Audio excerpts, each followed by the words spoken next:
Joining me now from New York City is best-selling author Douglas Murray.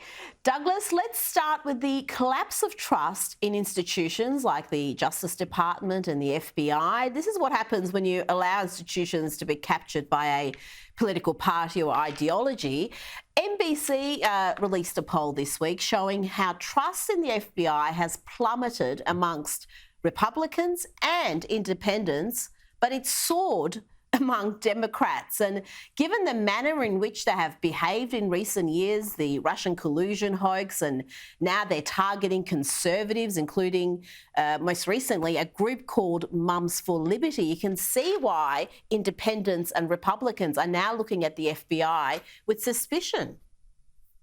Yes, and the tragedy of it, Rita, in modern America, is that it could just as easily flip next month.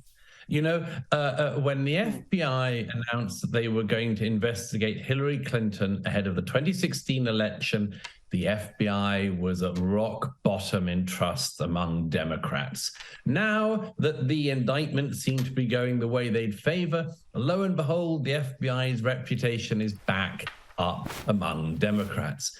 It's so sad to see this. And I think it's not just something we should look on with sort of horror. I think it's a warning to other democracies.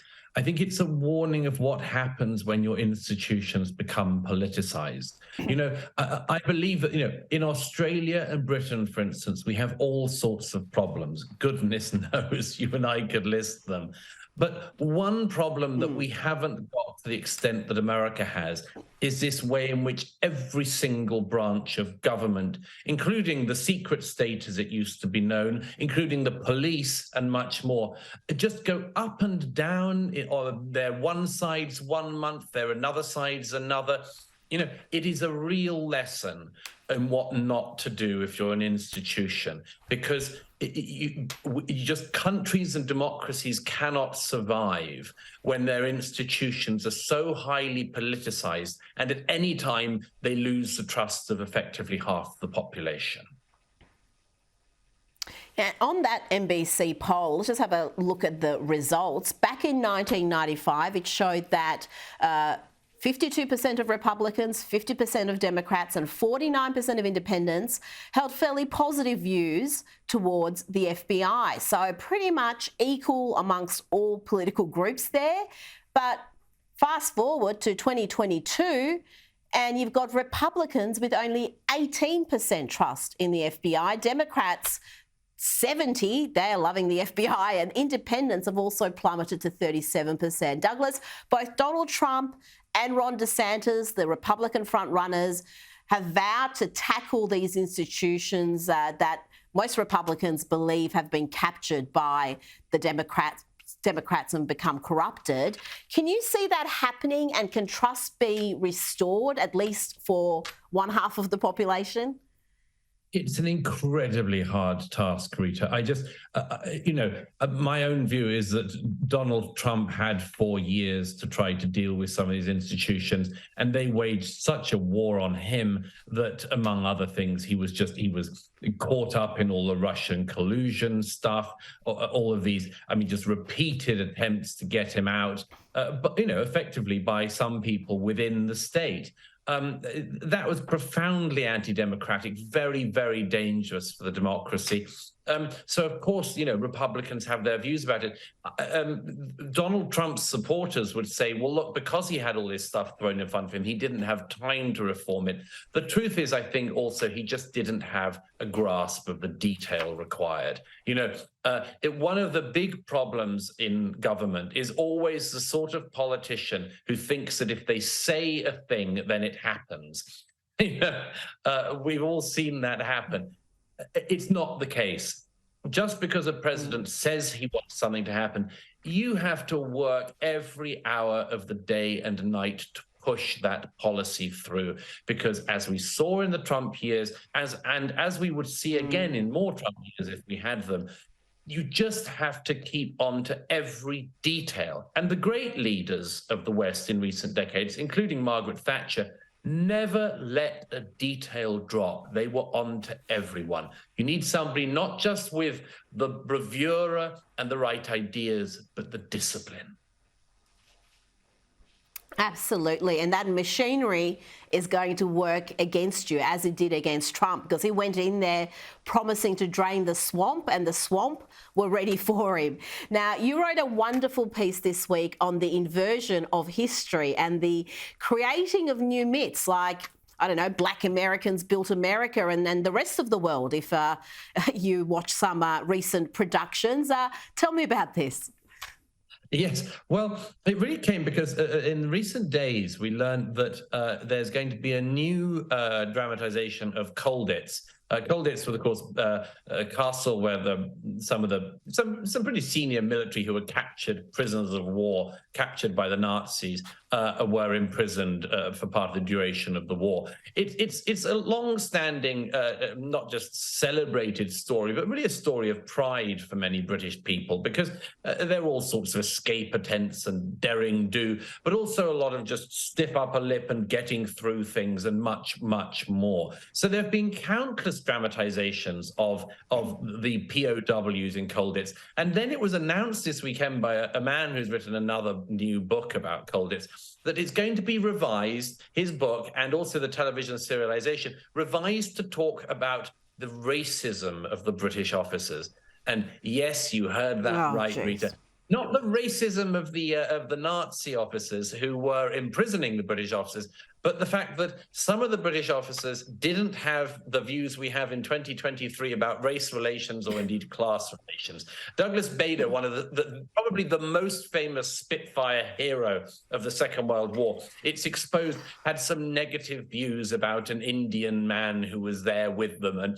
And so this is going to be the thing. In 2023, you do the great drama of Colditz, and you make it where the Brits are the bad guys. And I said, and I gave various other examples of this happening recently. I said, isn't it interesting, Rita, that all of the myths and the stories and the truths that people are proud of in countries like Britain and Australia and America are being ripped away from us? And simultaneously, you turn on Netflix, and it turns out that Cleopatra was basically an African-American woman with a sort of yes, queen sort of attitude towards things. So the British and everyone else, we didn't build anything. We have nothing to be proud of. But it turns out that African-Americans not only built America, but apparently ancient Egypt as well. So old stories are being traduced, and new myths are being built up in our time, and it's very obvious which directions these two things are going in. And of course, the Black Cleopatra was very nice to her slaves. Slavery was just a picnic back when she was running the show. She was a nice slave. Now, you wrote in the New York...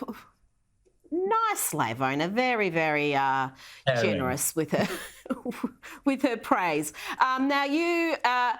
talked about Donald Trump and his attack against Kayleigh McEnany, which took a lot of people by surprise because she served him and his administration admirably. She had one of the toughest jobs as White House press secretary. And you say this shows a lack of loyalty in the man. I'd say it shows a lack of judgment as well. And after all, Kayleigh's crime here was to misquote a poll. It was an honest mistake. And the way he came at her seemed to be really disproportionate. Yes, I think, you might say that by this stage, everybody knows everything they need to know about the character of Donald J. Trump, his virtues and his flaws. But one of the flaws that just has repeatedly struck me in recent years has been the way in which he has just repeatedly turned on people who've been loyal to him.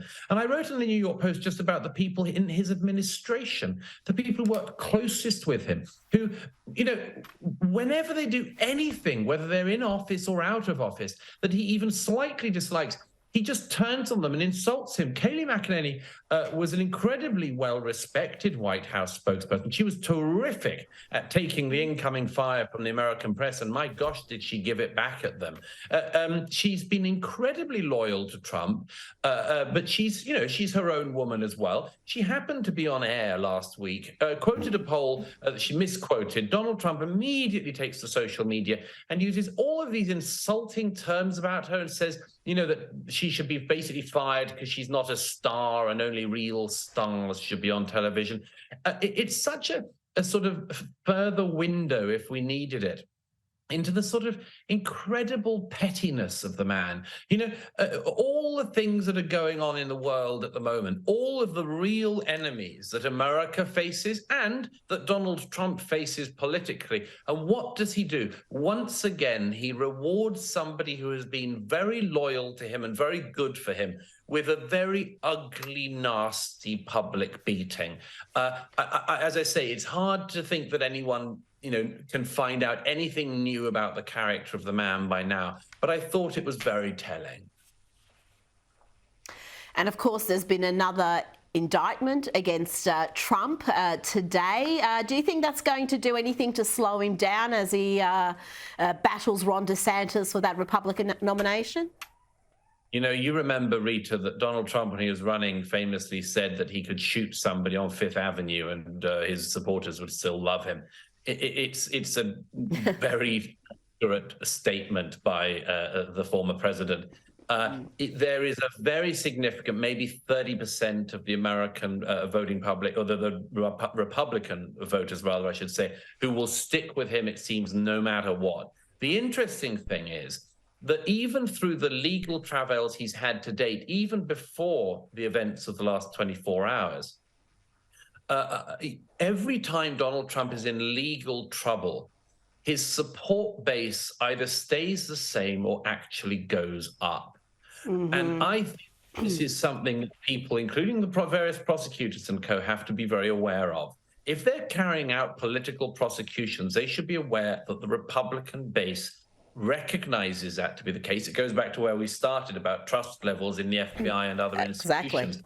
Republican base don't trust the prosecutors. So it's perfectly possible that yet again, in an attempt to snuff out Donald J. Trump's candidacy, these people are going to put fuel underneath it. You're 100% right. It's exactly what we started the segment with, and it's this lack of trust in institutions, this belief that these prosecutions are politically motivated. I believe they're politically motivated. You don't have to be a rusted-on Trump supporter to believe that. You just have to look at the record of how these institutions have behaved in recent years. And you're right, they've got all sorts of unintended consequences in play here, and they just don't seem to be waking up to them yet.